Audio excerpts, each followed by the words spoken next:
तो मध्यकालीन भारत के इतिहास में हमने मुग़लों का साम्राज्य कैसे स्थापित होता है वो देख लिया था। अफ़गानों को हरा के मुग़ल आए थे।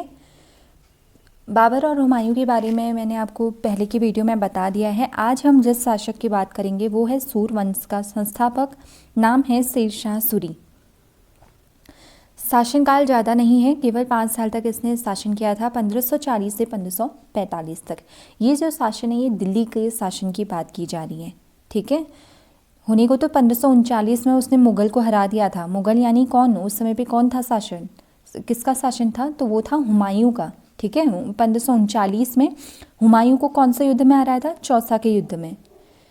सिंस मैंने ये पहले की वीडियो में आपको काफ़ी अच्छे से बता दिया है कि क्या वो कारण थे जिसकी वजह से हुमायूं की पराजय हुई थी, तो वो आप इससे पहले की वीडियो में जाके पढ़ सकते हैं, ठीक है। तो यहाँ पर भी हम जो युद्ध हैं उनके कारण किस वजह से हुए और किस वजह से मुग़लों की हार हुई उनको डिस्कस नहीं करेंगे, क्योंकि वो ऑलरेडी कर चुके हैं हम उसको डिस्कस। तो बात करेंगे शेरशाह सूरी की। सूर राजवंश का संस्थापक था ये। बचपन का नाम था फरीद खां। इम्पॉर्टेंट है, कभी कभी एग्ज़ाम में आ जाता है कि फ़रीद खां किसके बचपन का नाम था, तो वो था शेरशाह सूरी के।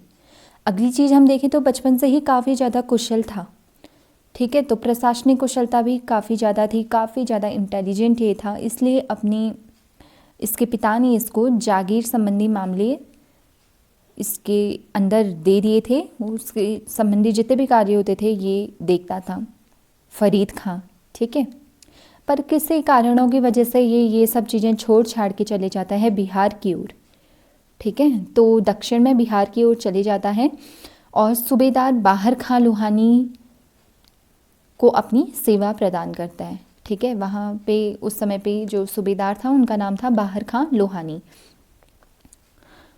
तो अब यहीं पर इसको पदवी दी जाती है शेर खान की। क्यों दी जाती है, क्योंकि इसने क्या किया था, एक शेर को अकेले ही मार दिया था, ठीक है। तो शेरशाह द्वारा एक शेर को मार डालने के कारण बाहर खां लोहानी, जो कौन था, जो सूबेदार था बिहार का, उसने शेर खान की उपाधि से इसको नवाजा था।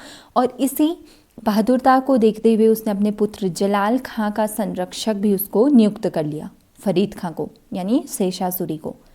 अगली चीज़ में हम आते हैं जो इम्पोर्टेंट है, वो है चंदेरी का युद्ध। हमने पहले देखा है, ठीक है। बाबर और चंदेरी के शासक कौन था, मेदिनी राय, उनके बीच में होता है मेदिनी राय और बाबर के बीच में ये युद्ध हुआ था, जिसमें विजय हुआ था बाबर। इस समय पे शेरशाह सूरी ने बाबर की साइड ली थी, यानी ये मुग़लों की ओर से लड़ा था। पर अगले ही साल 1529 में ये महमूद लोदी के साथ हो लिया। महमूद लोदी यानी अफ़गान, यानी अब ये मुग़लों को छोड़ के अफ़गानों की ओर इसने अपना रुख किया और घाघरा के युद्ध में ये अफ़गानों की ओर से लड़ा। विजय तो इसमें भी बाबर ही रहा, ठीक है। मुग़लों की ही इसमें विजय हुई थी, पर जो शेरशाह सूरी था वो अफ़गानों की ओर हो गया था, यानी इसने अपना दल बदल लिया था। आगे हम देखते हैं तो 1539 में होता है चौसा का युद्ध। काफ़ी निर्णायक युद्ध ये रहता है। शेरशाह सूरी विजयी होता है और शेरशाह सुल्तान आदिल की उपाधि अपने आप को देता है, ठीक है। तो अपने आप को चौसा के युद्ध के बाद इसने सुल्तान आदिल की उपाधि से नवाजा था। अगले ही साल 1540 में एक और युद्ध होता है, बिलग्राम का युद्ध, जो अगेन हुमायूं और शेरशाह के बीच में हुआ था, जिसमें अगेन शेरशाह सूरी विजयी रहा और राज्याभिषेक भी इसी साल इसका हुआ था दिल्ली में। और उत्तर भारत में सूर्यवंश या द्वितीय अफ़गान साम्राज्य स्थापित हो गया। अब द्वितीय अफ़गान साम्राज्य का कहने का क्या मतलब है, जैसा हमने देखा लोदी वंश जब हम पढ़ते हैं तो वो सब कौन थे, तो वो अफ़गान थे, राइट। तो इब्राहिम लोदी वंश को हरा करके उसके बाद मुग़ल वंश की नींव डालता है कौन, बाबर, ठीक है। तो फिर आता है मुग़ल वंश। और अभी हम देख रहे हैं 1540 में अगेन फिर कौन आ गए हैं, अफ़गान, यानी दोबारा द्वितीय अफ़गान साम्राज्य स्थापित हो गया है शेरशाह सूरी के द्वारा। तब कहा गया है यहाँ पर द्वितीय अफ़गान साम्राज्य, ठीक है। तो हमने पहले देखा ये पूर्व की ओर इसका शासन था शेरशाह सूरी का, पश्चिम बंगाल, बिहार, राइट, यहाँ को। फिर उसके बाद इसने जब बिलग्राम का जो युद्ध हुआ था दिल्ली में जब इसका राज्याभिषेक हो जाता है बेलग्राम के युद्ध के बाद, तो समस्त उत्तर भारत जो था इसके शासन के अंदर आ गया। ठीक है, तो पूर्व हो गया, उत्तर हो गया। अब इसके द्वारा जितने भी अभियान किए गए वो ज़्यादातर पश्चिम की ओर ही किए गए, पश्चिम की ओर इसने अपने अभियान करे। तो उन अभियानों को हम पढ़ लेते हैं, काफ़ी इम्पोर्टेंट है। एग्ज़ाम में डायरेक्ट क्वेश्चन बनते हैं कि क्रम वाइज इनको लगाइए, या कब कौन सा अभियान किया गया, अंतिम अभियान कौन था, तो वो सब हम इस स्लाइड में जानेंगे। तो शेरशाह सूरी द्वारा जितने भी राजनीतिक अभियान थे उनको हम देख लेते हैं। सबसे पहले होता है गखरों का युद्ध। ये होता है बेलग्राम के युद्ध के 1 साल बाद, यानी 1541। तो ना 1539 से 1555 तक लगातार ही युद्ध हैं। आप इनको जितना रिवाइज करेंगे आपके माइंड में उतनी चीज़ें बैठती जाएंगी। देखिए 1539 में होता है चौसा का युद्ध, 1540 में हो जाता है बेलग्राम का युद्ध, 1541 में होता है गखरों से युद्ध। अब गखर क्या थे? तो गखर पंजाबी लोग थे पाकिस्तान में। ठीक है, यानी एक सेकेंड, हाँ, तो पाकिस्तान में रहने वाले पंजाबी लोगों का एक समुदाय का था गखरों का। तो उनके साथ शेरशाह सूरी का युद्ध होता है। तो उनको पूरी तरीके से तो ये पराजित नहीं कर पाता है, पर उनकी शक्ति को जरूर कुछ ना कुछ कम कर देता है। ठीक है, तो ये था गखरों का युद्ध। अगले साल 1542 में होता है मालवा का अभियान। ठीक है, मालवा तब कमज़ोर हुआ करता था, टुकड़ों टुकड़ों में बटा हुआ था, इसीलिए विजयी रहता है कौन? शेरशाह सूरी। अगला जो अभियान था काफ़ी इम्पोर्टेंट है, रायसीन का अभियान, 1543 में ये हुआ था। ये जो अभियान था ये शेरशाह सूरी के चरित्र पे एक कलंक के रूप में याद किया जाता है। क्यों? क्योंकि कहा जाता है कि इसने तब राजपूतों को धोखे से हराया था, और जब इसने राजपूतों को हराया तो उनकी स्त्रियों ने जौहर कर लिया था। जौहर यानी जब पति की मृत्यु हो जाती थी तो जो पत्नियां होती थी, रानियां होती थी, वो खुद को अग्नि में समाहित कर लेती थी। तो खैर ये अलग टॉपिक हो जाता है। तो उन्होंने जौहर कर लिया था, और ये जो अभियान था ये शेरशाह सूरी के लिए एक कलंक साबित हुआ था। उस समय पे जो राजपूत शासक थे वो थे पूरनमल, जिसको इसने हराया था पूरनमल। तब एक राजपूत शासक हुआ करते थे, इनको हरा के इसने ये अभियान जीता था। अगली चीज़ पे आता है तो वो था मारवाड़ का अभियान 1544 में। एक सेकेंड, तो 1544 में होता है मारवाड़ का अभियान। इस अभियान के तहत इसकी हुकूमत हो जाती है राजस्थान में और अजमेर में। राजस्थान के अंदर जो अजमेर आता है वहाँ पर भी ये विजयी हो जाता है। तो ये भी काफ़ी इम्पोर्टेंट है, मारवाड़ का अभियान 1544 में। अगली चीज़ जो अगला अभियान है ये है 1545 का कालिंजर का अभियान। ठीक है, तो ये कालिंजर का अभियान इसका अंतिम अभियान होता है। अंतिम क्यों होता है? तो इसमें ये इजाज़त देता है तोपों से उड़ाने के लिए लोगों को या किले को वहाँ जो। अच्छा, गखरों का जब ये युद्ध होता है तो ये रावलपिंडी में, ये भी इम्पोर्टेंट है, जो एक पॉइंट छूट गया मुझसे, रावलपिंडी यानी पाकिस्तान में एक जगह है रावलपिंडी, वहाँ पर ये निर्माण कराता है रोहतासगढ़ किले का निर्माण कराता है। ठीक है, तो रोहतासगढ़ किला किसके द्वारा बनाया गया था? तो शेरशाह सूरी के द्वारा बनाया गया था जब गखरों से युद्ध हो रहा था इसका। ठीक है, तो अभी हम खैर कालिंजर के अभियान को पढ़ते हैं। तो कालिंजर का जो अभियान हुआ था ये इसका अंतिम अभियान हुआ था। इसमें इसकी मृत्यु हो जाती है। कैसे मृत्यु होती है? तो वो खुद ही इसकी बिछाई हुए जाल में ये खुद ही फंस जाता है। तोपों की ज़्यादा इजाज़त देता है ये अपने सैनिकों को। तो एक तोप जब लादी गई वो टकराई एक दीवार से टकराकर ये यहाँ पर भी जैसे एक बारूद का ढेर है इसमें पहुँच गई, और यहाँ पर भी हो गया विस्फोट, और यहीं पर भी था इसी के पास में शेरशाह सूरी। तो इस तरह इसकी यहाँ पर मृत्यु हो जाती है कालिंजर के अभियान के दौरान। उस समय जो कालिंजर का शासक था वो था कीरत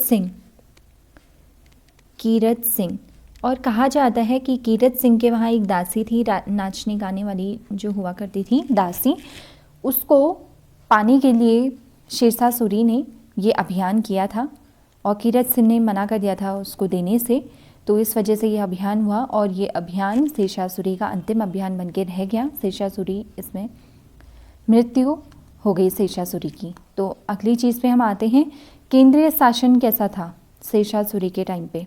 तो जैसे अब हम देखते हैं आजकल जो कुछ मामले हैं वो 3 कैटेगरी में डिवाइडेड हैं। खैर ये पार्टी जो है ये तो पॉलिटिक है, फिर भी मैं थोड़ा सा आपको बता देती हूँ। जैसे संघ सूची, राज्य सूची और संवर्ती सूची, 3 सूचियाँ हमारे यहाँ संविधान में वर्णित हैं, जिसमें टॉपिक डिवाइडेड हैं कि संघ को कौन कौन से मामले में कानून बनाने का अधिकार होगा, राज्यों को किस में होगा, और ऐसे संवर्ती सूची में वो आते हैं जिसमें कानून बनाने का अधिकार दोनों को है, संघ और राज्य दोनों को।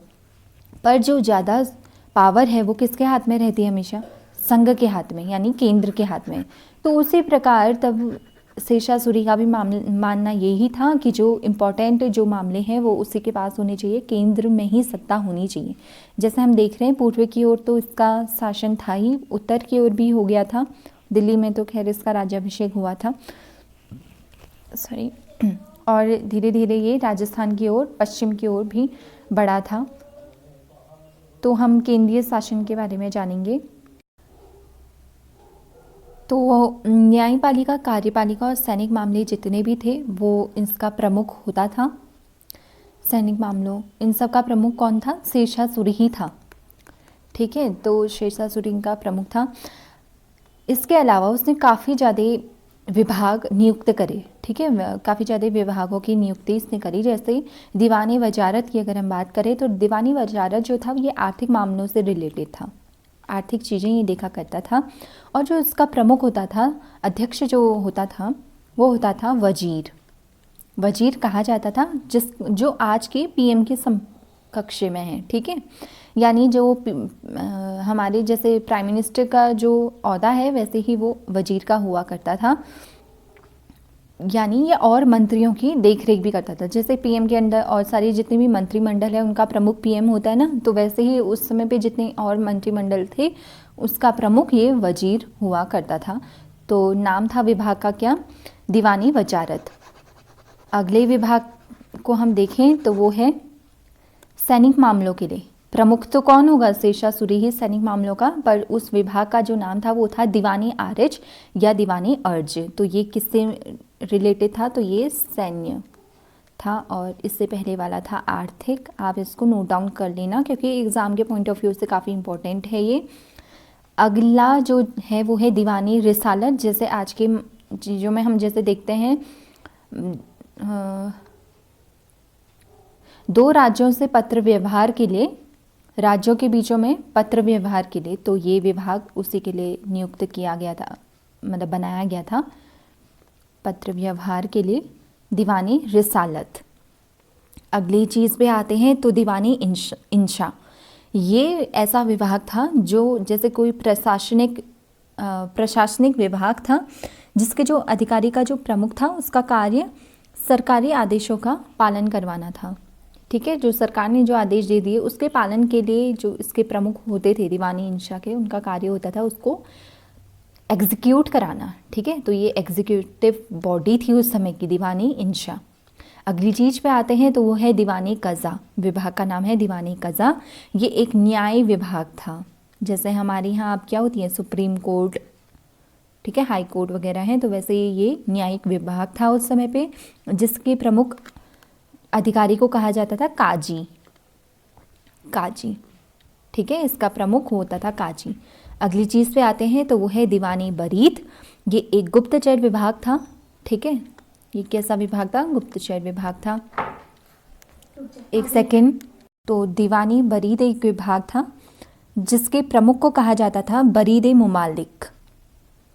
बरीद ए मुमालिक। एग्ज़ाम के पॉइंट ऑफ व्यू से काफ़ी इंपॉर्टेंट है। एग्ज़ाम में काफ़ी बार पूछा जाता है कि बरीद ए मुमालिक किससे रिलेटेड है। तो एक गुप्तचर विभाग था जिसका प्रमुख होता था बरीद ए मुमालिक। ठीक है, तो ये था केंद्रीय शासन शेरशाह सूरी का। अगले स्लाइड में आते हैं तो बात करते हैं प्रांतीय प्रशासनिक व्यवस्था की। 2021 का जो आपका यूपीएससी का एग्ज़ाम रहा था उसमें काफ़ी नहीं मतलब एक क्वेश्चन इससे रिलेटेड जरूर आया हुआ था, तो काफ़ी इंपॉर्टेंट है ये सब चीज़ें। तो बात करते हैं प्रांतीय प्रशासनिक व्यवस्था की। तो शेषासुरी ने प्रांतीय प्रशासन को कैसे बांटा था उसको हम जानते हैं।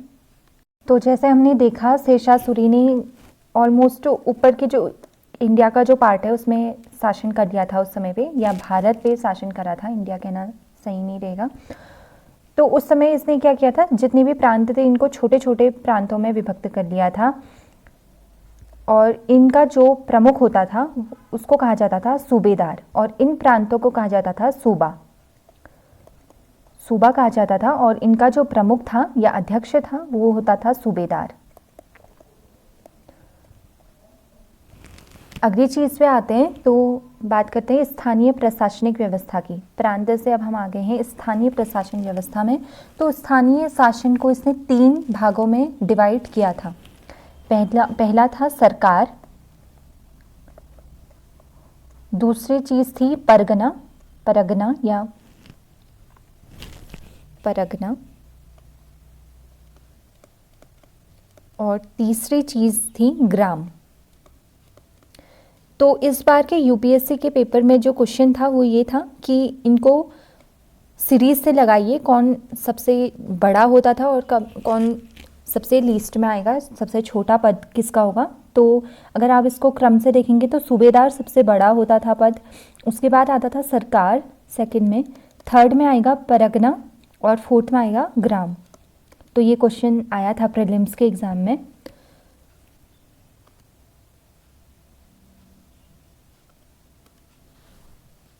यानी सूबों को सरकार में विभक्त किया गया था,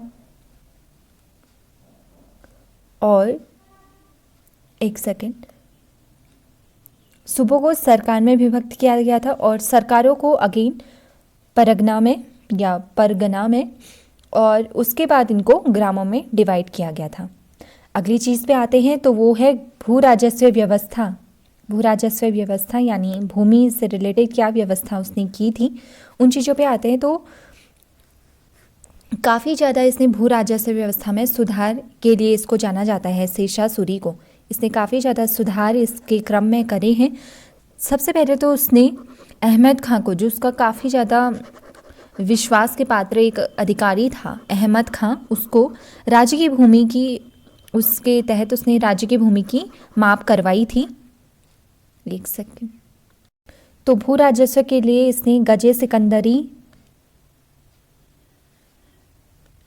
की सहायता ली थी। भूमि नापने के लिए गज ए सिकंदरी, जो सिकंदर लोदी के द्वारा बनाया गया एक व्यवस्था थी या माप थी, तो इसने भी इसी माप को जारी रखा था, गज ए सिकंदरी। एक सेकेंड, गज ए सिकंदरी।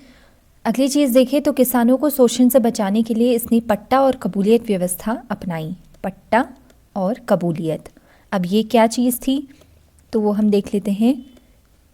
कबूलियत, पट्टा वो होता था जैसे एक पत्र हो गया जिसमें क्या उगाया जाएगा, कितना उगाया गया है, कितना लेन देन, क्या चीज़ हुई, वो सब जिसमें लिखा होता था उसको बोला जाता था पट्टा। और इसमें जब सहमति हो जाती थी, या हम कहें समझने के लिए कि किसानों के अगर इसमें सिग्नेचर हो गए तो उसको कबूलियत कहा जाता था।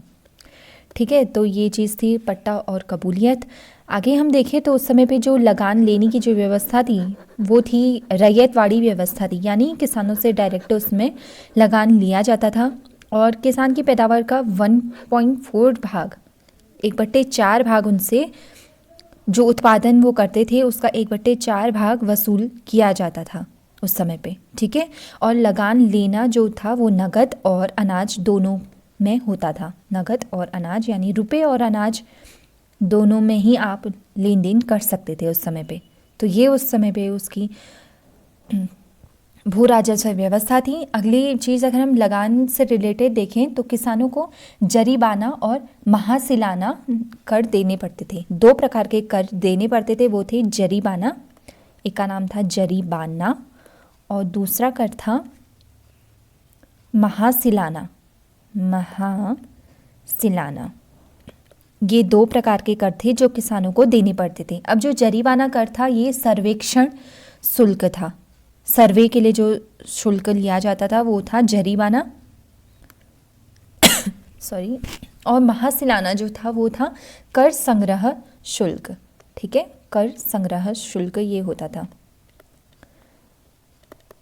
एग्ज़ाम में कभी कभी पूछा जाता है जैसे ना महासिलाना किससे रिलेटेड है या इसका क्या मतलब होता था, तो वो ये आपको पता होना चाहिए, आप नोट डाउन कर लेना इस चीज़ को। तो ये पूरी भू राजस्व व्यवस्था थी शेरशाह सूरी के समय में। आगे देखें तो उसने जैसे अभी हमने पढ़ा था गुप्तचर विभाग की उसने स्थापना करी थी। ठीक है, गुप्तचर विभाग जिसका नाम था दीवाने बरीद, जिसका जो टॉप का जो अधिकारी होता था उसका नाम क्या था, बरीदे मुमालिक कहा जाता था। ठीक है, तो उस यानी जो शेरशाह सूरी था उसने गुप्तचर विभाग भी बनाया था और डाक व्यवस्था की भी शुरुआत करने का श्रेय शेरशाह सूरी को जाता है। अगली चीज़ पे आते हैं तो सैन्य व्यवस्था की बात हम करते हैं। तो शेरशाह ने एक विशाल सेना का निर्माण किया था और उस समय पे उसने अलाउद्दीन खिलजी की पद्धति को पुनर्जीवित किया था।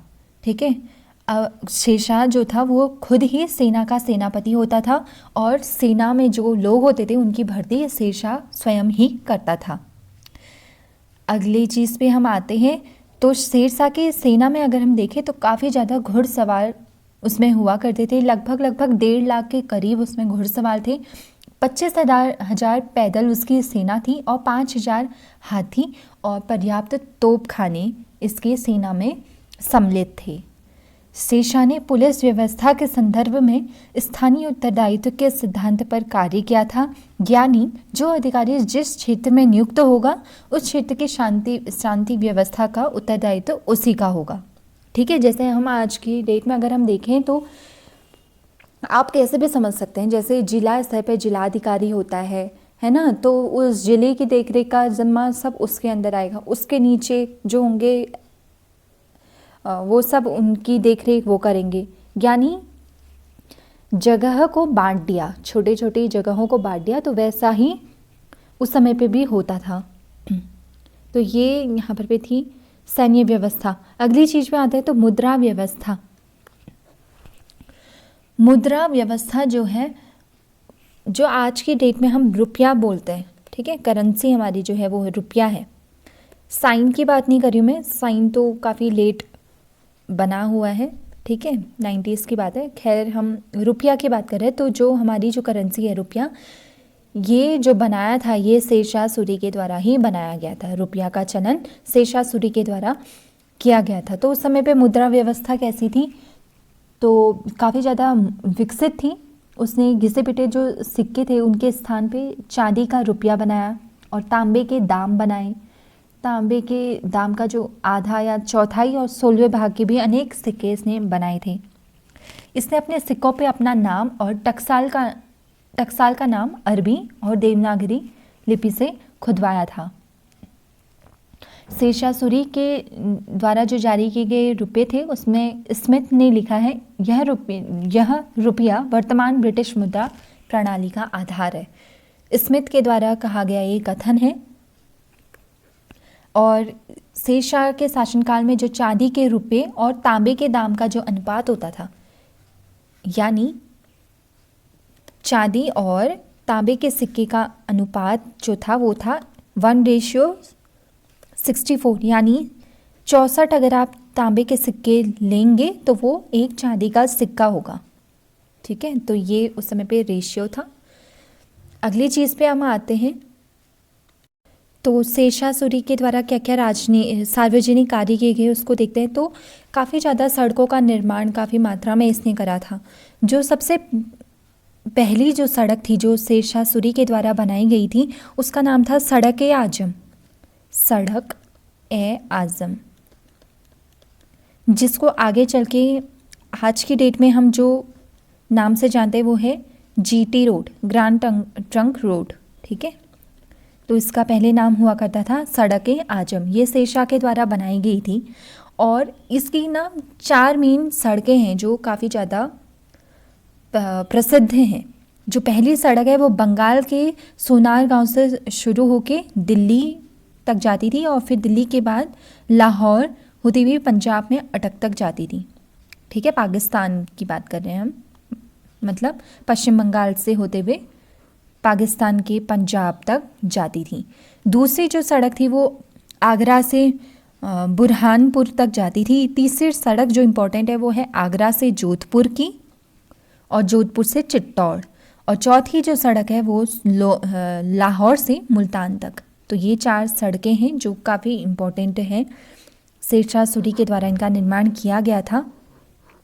ये ही नहीं, इसने सड़क तो बनाई और सड़क के किनारों पे इसने सरायों का भी निर्माण करा। जितने भी पैसेंजर हम कहें या फिर जितने भी रहने वाले लोग, ट्रैवलर्स जो होते थे, वो वहाँ पे रह पाएँ, इसलिए उसने सड़कों के किनारे रहने की भी व्यवस्था की थी, सरायों का निर्माण करा था। आगे हम देखते हैं तो क्या क्या भवन और इमारतें इसके द्वारा बनाई गई। तो दीन पनाह के स्थान पर पुराने किले का इसने निर्माण कराया। ठीक है, अगली चीज़, पुराने किले में किला ए कोहना नामक मस्जिद का निर्माण इसके द्वारा कराया गया। किला ए कोहना, ये मस्जिद का निर्माण शेरशाह सूरी के द्वारा किया गया। रोहतासगढ़ का किला हमने देखा था, गखरों का जब अभियान हुआ था, गखरों से युद्ध हुआ था, तो उस दौरान इसने इस किले का निर्माण कराया था। और जो इसका मकबरा है शेरशाह सूरी का, बिहार में सासाराम में इसका जो मकबरा है उसका निर्माण भी शेरशाह सूरी के जब जीवित था तभी शुरू हो गया था उसका काम। और फिर जब शेरशाह सूरी की मृत्यु होती है कालिंजर के अभियान के दौरान, उसके बाद इसकी जो कब्र है वहीं बनाई गई, उसी मकबरे में, सासाराम का मकबरा, तो वहीं इसकी कब्र है।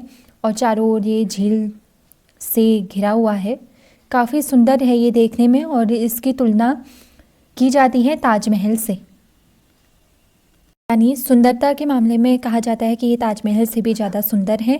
अगली चीज़ अगर हम देखें तो प्रशासनिक व्यवस्था जो इसकी थी उसके तहत इसको अकबर की श्रेणी में रखा गया है। ठीक है, जो इस अकबर का पूर्वगामी माना जाता है, क्योंकि अकबर तो इसके बाद में आया ना, तो अकबर का पूर्वगामी शेरशाह सूरी को माना जाता है प्रशासन के मामले में। और इसका जो मकबरा है ये ताजमहल से भी ज़्यादा सुंदर है। तो ये कुछ चीज़ें थी जो शेरशाह सूरी से रिलेटेड थी। वो इंसान कैसा था, वो सब चीज़ें, मतलब उसने क्या क्या सार्वजनिक कार्य करे, क्योंकि एक जब शासन होता है, जिसका शासक जो होता है, उसके लिए फिर लोगों के लिए उसकी क्या काम है वो ही अहमियत देते हैं। तो वो सब चीज़ें इसने, जैसे सड़क बनवाई तब के टाइम में भी, और यात्रियों के लिए उसने सरायों का निर्माण करा, किसानों के लिए भी इसने काफ़ी कुछ अच्छा काम किया।